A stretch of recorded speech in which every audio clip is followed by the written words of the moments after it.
Bom začela s tem, da sem ponosna, ker mi je uspelo izdati svojo prvo knjigo. Ponosna sem, ker sem mnenja, da če želiš delati z drugimi, da če želiš učiti druge, da nenehno moraš razvijati tudi samega sebe. In jaz sem se letos kar potrudila in se vpisala v 2. letnik doktorskega študija.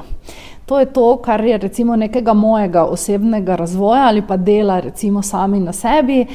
Sicer pa me izjemno veseli, da direktorji, da podjetja vse bolj razumejo, kako zelo je pomembno, da delajo s svojimi zaposlenimi, so delavci, so kapital podjetja, da se zavedajo, da je treba začeti pri sebi, se pravi, da spremenimo sami sebe, da spremenimo svoj pristop, svoj, bom rekla, način za to, da bi dosegli rezultat, kot ga želimo na drugi strani.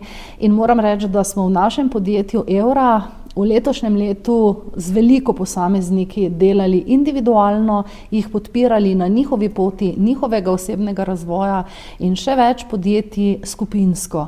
V letu, ki prihaja, bi vsem želela čim več notranjega miru in osebnega zadovoljstva.